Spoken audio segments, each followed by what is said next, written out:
Hi everyone. Helle Bech Jorgensen, Competent Boards, now part of Board Intelligence here.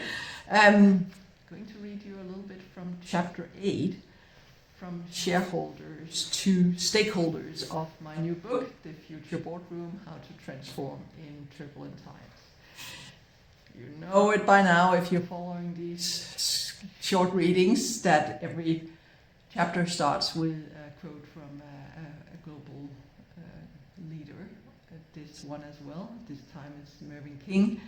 Jerry Emeritus, the King Code of Corporate Governance from South Africa. And here is what Mervyn King is saying. Always make decisions in the best long-term interest of the company. Because if the board as a collective mind gets that right, it's in the best long-term interest of all stakeholders. But if you focus just on one stakeholder, for example, the shareholder, then you're not going to get that right. So, Chapter 8, from shareholders to stakeholders, starts with this. In her role as director of several well-known multinational companies, Claudia Sender makes a point of casting a wide net to access what others think of the job she and her fellow directors are doing. She does this in 3 ways. Here comes what Claudia is saying. First, I try to listen to customers. When it's a company that has stores, I try to visit a store to see what customers are talking about and read the customer reports that we get from the operations. Second, I try to interact with younger employees because, in general, they are so much more in tune with what's happening. There's this concept of shadow boards where you bring younger employees to talk to the board members and have a discussion, which I think is very healthy. These people are in general closer to the customer, so they have a better sense of the upcoming things that the board will have to deal with in the future. And third, I try to understand what is being said about the company, not only inside the company, but outside.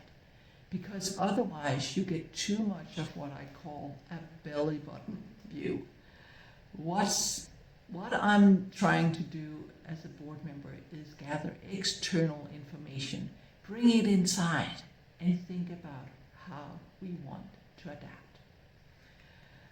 No doubt, I think these words from Claudia are so important and so true. There's too many directors that sit in and not go outside and look in through the windows and think about what are people outside the windows thinking. So here comes some of the text, but as you know by now, there's a lot of quotes like this and wise words from a lot of leaders in the book. So we go. The boardroom of the future will need many more directors like Claudia Sender. The importance of active, wide-ranging stakeholder engagement comes through loud and clear in the Competent Board's Future Boardroom Survey. No fewer than 80% of respondents say that active involvement in environmental and social issues will be critical for board members.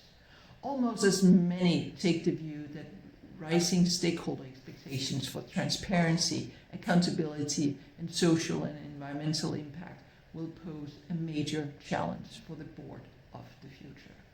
Given these views, it is no wonder that more than 3/4 of respondents cite proactive shareholder engagement as a critical way for boards to stay informed and responsive.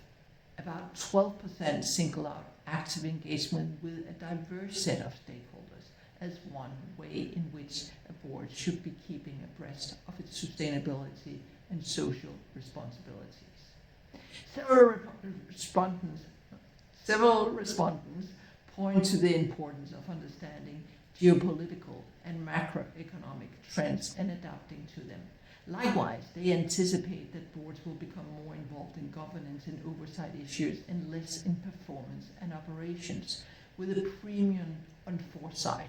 In other words, anticipating the future All this requires knowledge, which is difficult, if not impossible, to acquire without reaching out to experts at think tanks, trade associations, non-governmental organizations, political parties, and many more. Indeed, 77% of our survey respondents recommend that the Board of the Future should make greater use of external advisors and experts as a way of encouraging adaptability and forward thinking. There's much more here, so let me just give you some of the sub-headlines. The activists are coming is the first. I think many of you have already felt that. The question is how you react. Some ways to reach out.